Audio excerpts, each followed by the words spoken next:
पवार यांनी नक्कीच काल शिवसेना पक्षप्रमुख उद्धव ठाकरे यांच्याशी दूरध्वनीवरती चर्चा केली। अर्थात बारामती पोट निवडणुकीविषयी ती चर्चा केलेली आहे। महाराष्ट्रातल्या ज्या दोन पोट निवडणुका आहेत, राहुरी आणि बारामती, त्यातल्या बारामती पोट निवडणुकीकडे सगळ्यांचं लक्ष आहे आणि पक्षप्रमुखांशी त्यांनी त्या संदर्भात चर्चा केली आणि ती चर्चा काय झाली किंवा त्या संदर्भात काय निर्णय आहे तो लवकरच स्वतः पक्षप्रमुख पत्रकार परिषद घेऊन आपल्याशी संवाद साधतील। भाऊसाहेब, सुनेत्रा पवार यांनी उद्धव ठाकरेंकडे पाठिंब्याची मागणी केली आहे। नक्कीच पाठिंबा असताना काँग्रेसची मात्र भूमिका आहे, काँग्रेस निवडणूक बारामती पोट निवडणूक लढण्यावर ठाम आहे। त्यांचे प्रदेशाध्यक्ष म्हणतात आम्ही ठाम आहोत आणि आमच्याकडे ती प्रोसेस पण सुरू झाली। हो, मी सुद्धा माहिती घेतली की त्यांनी 4 ते 5 उमेदवारांच्या मुलाखती घेतलेल्या आहेत। उमेदवार ठरवण्यासंदर्भात त्यांच्या पक्षामध्ये हालचाली सुरू आहे। हा त्यांच्या पक्षाचा एक निर्णय आहे। महाविकास आघाडीत जरी असलो, आता उद्धव ठाकरे साहेब सुद्धा काय निर्णय घेतात एकत्र बसून हे सुद्धा आपल्याला कळेल। शेवटी महाविकास आघाडी आहे आणि उपमुख्यमंत्री सुनेत्राताई पवार यांचे जे पती अजितदादा पवार हे माननीय उद्धव साहेबांचे मुख्यमंत्री असताना अत्यंत विश्वासू आणि निकटचे सहकारी होते, असं उद्धवजीने वारंवार आपल्याला सांगितलेलं आहे। त्याच्यामुळे मला असं वाटतं की माननीय उद्धव ठाकरे साहेब आपल्याशी या विषयावर बोलतील। महाविकास आघाडी तुम्ही म्हणता अजूनही अभेद्य आहे, निवडणुकांमध्ये ती दिसते, तर अशा वेळेस काँग्रेसची ही जी भूमिका आहे, तुम्ही महाविकास आघाडीतले एक मोठे नेते आहात, तुम्हाला ही काँग्रेसची भूमिका पटते का? बघा, सुनेत्राताई पवारांचा पक्ष महाविकास आघाडीत नाही ना, तो भारतीय जनता पक्षाबरोबर आहे। त्याच्यामुळे काँग्रेस पक्ष जर काही वेगळा निर्णय घेत असेल असं दिसतंय, तर त्याच्यामध्ये मला असं वाटत नाही की कुठे महाविकास आघाडी म्हणून त्याच्यामध्ये आम्ही लक्ष घातलं पाहिजे।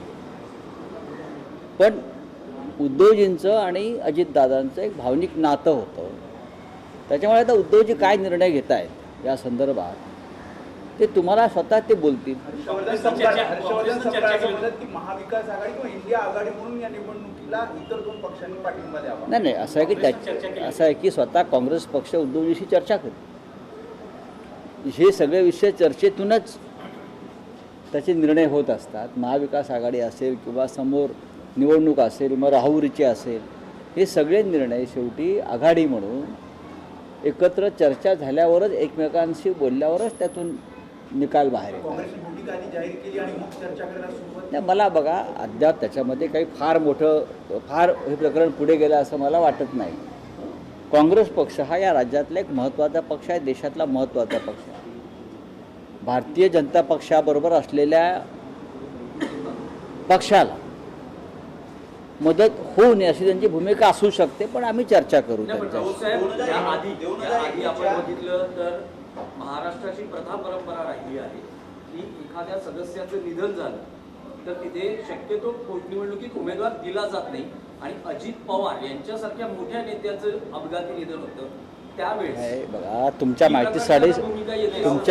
माहितीसाठी सांगतो, पिंपरी चिंचवडचे आमदार लक्ष्मणराव जगताप यांच्या निधनानंतर तिकडे जी निवडणूक झाली त्या निवडणुकीमध्ये अजित पवार यांच्या पक्षानं स्वतःचा उमेदवार दिला होता, नाना काटे। आपण सुद्धा ही सगळी माहिती महाराष्ट्रातली घेतली पाहिजे। भारतीय जनता पक्षानं वारंवार अशा निवडणुका लढलेल्या आहेत। भावना फक्त आम्हालाच असतात, शिवसेनेला, लक्षात घ्या। पण अश्विनी जगताप यांच्या विरुद्ध अजित पवार यांनी एक तगडा उमेदवार नाना काटे यांच्यासारखा दिला होता आणि त्याने तिथे चांगली लढत दिली होती।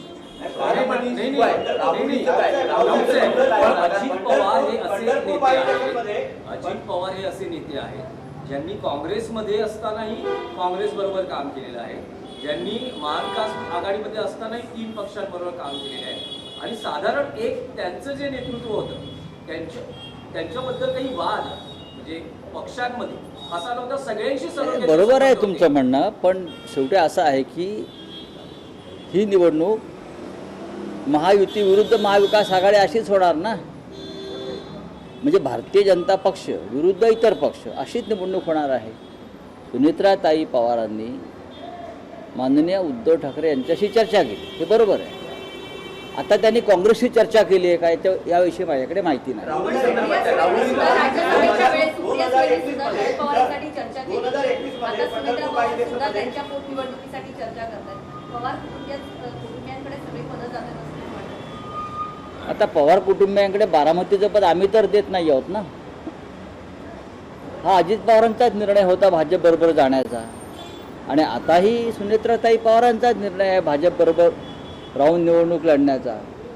बारामतीमध्ये पवार कुटुंबाला बरोबर भारतीय जनता पक्ष आहे का किंवा अन्य कोणी आहे का याची गरज पडत नाही. यावेळेला तर पडणारच नाही सुनेत्राताईंना. चला और खुश आहे.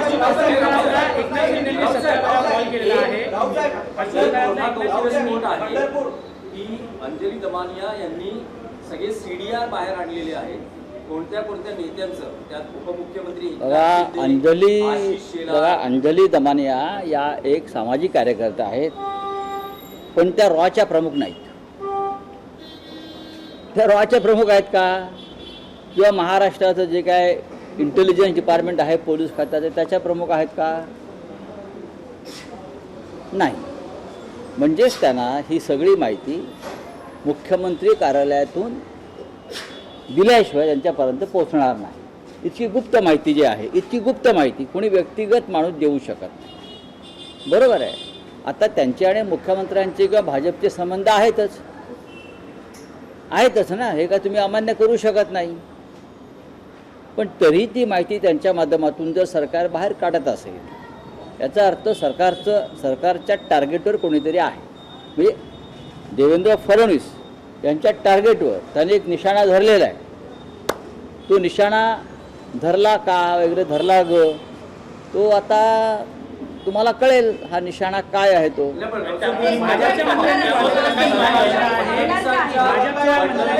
टार्गेटवर कोणीतरी आहे तर मग त्यांच्या म्हणजे स्वकीयही आहेत आणि त्यांचे मित्रपक्षही आहेत का?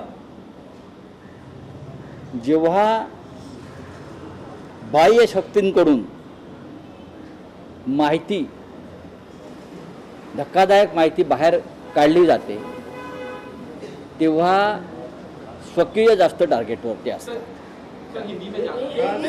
जेव्हा बाह्य शक्ती सरकार पोलिसांकडून नाही बाह्य शक्तींकडून शासकीय माहिती गोपनीय माहिती जेव्हा बाहेर दिली जाते जनतेपर्यंत लोकांपर्यंत प्रसिद्धी माध्यमांना, याचा अर्थ सरकारमधल्या लोकांच्या निशाण्यावरती स्वकीय आहेत.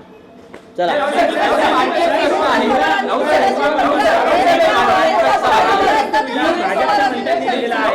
राऊत साहेब, एक प्रश्न मराठीत आहे की तुमच्या खासदारांनी दिल्लीमध्ये परवा रात्री शिंदे शिवसेनेचे मंत्री प्रतापराव जाधव यांच्या डिनर डिप्लोमसीला उपस्थिती लावली. होय लावली. तर मग मतभेद मिटलेले आहेत, राजकीय शत्रुत्व संपलेले प्रश्न अत्यंत चुकीचा आहे. त्याच्यामध्ये डिनर डिप्लोमसीचा प्रश्न दिल्लीमध्ये अशा प्रकारचे जेव्हा संसदेत अधिवेशन असतं तेव्हा मंत्री खासदार पक्षाचे नेते अशा प्रकारचं भोजन ठेवत असतात आणि सगळ्यांना आमंत्रित करत असतात. आम्ही सुद्धा आमचं जाणं येणं असतं ना, असं नाही. आमचे 2 खासदार गेले आणि भेटून निघून आले. त्याच्यात डिनर डिप्लोमसीचा विषय काय आला? आबोली आबोली आबोली आबोली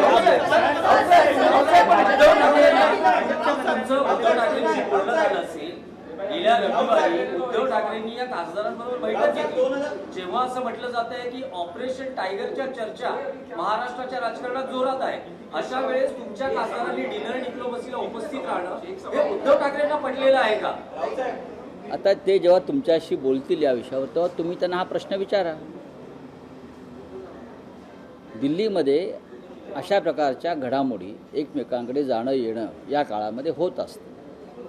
माननीय उद्धव ठाकरे हे दिल्लीला येणार होते आणि त्यांच्या सन्मानार्थ महाविकास आघाडीतल्या खासदारांसाठी आम्ही जेवण ठेवणार होतो, डिनर ठेवणार होतो. त्याला का आम्ही डिनर डिप्लोमॅसी म्हणत नाही. एक गेट टुगेदर असतं सगळ्यांचं दिल्लीमध्ये. आता तुम्ही त्याला डिनर डिप्लोमॅसी किंवा ऑपरेशन टॅगरसाठी जेवण ठेवलं वगैरे हे चुकीचं आहे. प्रत्येक मंत्री केंद्रातला या काळामध्ये अशा प्रकारे आपल्या बंगल्याच्या हिरवळीवर जेवण ठेवत असतो. आपण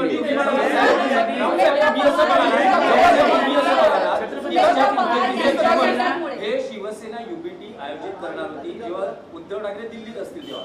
तर अशा वेळेस तुम्ही शिंदे शिवसेनेच्या खासदारांनी या डिनर किंवा त्या स्नेहभोजनाला बोलवलं असतं. बघा, हे जेवण महाविकास आघाडीच्या खासदारांसाठी आहे आणि केंद्रीय मंत्री देशाचे असतात, ते सगळ्यांसाठी जेवण ठेवतात. कळलं?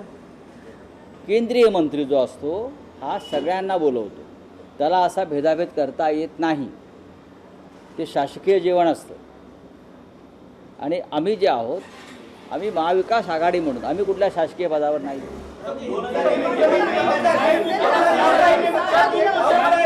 दिल्ली में बीजेपी के नेताओं से मिलती हैं. बाद में मुख्यमंत्री सुमेंद्र पवार दिल्ली में जाके बीजेपी के नेताओं से मिलती हैं. बाद में उद्धव ठाकरे को फोन आता है कि हमें उपचुनाव में सपोर्ट करें बारामती में. क्या अगर शिवसेना सपोर्ट करती है उनको तो बीजेपी को सपोर्ट करना होगा. देखो, बाई इलेक्शन बारामती में है. अजित पवार जी का जिस प्रकार से निधन हुआ है एक्सीडेंटल, बहुत दर्दनाक है. लोग अभी भी सदमे में है. उनकी पत्नी सुनेत्रा पवार राज्यसभा मेंबर थी, इस्तीफ़ा दिया और अब डिप्यूटी सीएम बन गई. बाई इलेक्शन की घोषणा हुई है, तो ये उनका कर्तव्य बनता है. अगर चुनाव निर्विरोध होता है तो कोशिश तो करेंगी सुनेत्रा ताई. उद्धव ठाकरे साहब इस राज्य के एक महत्वपूर्ण नेता हैं. पवार परिवार से ठाकरे परिवार के और हमारे सबके रिश्ते हैं, चाहे अजित दादा पवार हो चाहे शरदराव पवार हो. तो बातचीत हो गई है उनसे. अब बातचीत में क्या निर्णय लेना है ये शिवसेना पार्टी चीफ उद्धव ठाकरे जल्द ही आपको बताएंगे. कांग्रेस अपने उम्मीदवार उतारने को बोल रहा है, कांग्रेस क्या कहना है. देखिए, कांग्रेस पार्टी की भी जो भूमिका है वो कोई गलत भूमिका नहीं है. वो बीजेपी को विरोध कर रही है. बीजेपी के साथ जो लोग खड़े हैं सरकार में, तो कांग्रेस की भूमिका है कि हम उनको विरोध करेंगे. लेकिन अजित दादा पवार की जब बात आती है तो हम एक साथ बैठेंगे. उद्धव ठाकरे साहब की क्या भूमिका है एक बार समझ लेने के बाद हम सबसे बात करेंगे. और एक बाई इलेक्शन है राहुरी में, उसके बारे में निर्णय लेना है. और ये निर्णय अगर महाविकास आघाड़ी का है तो एक पार्टी नई निर्णय ले सकती है.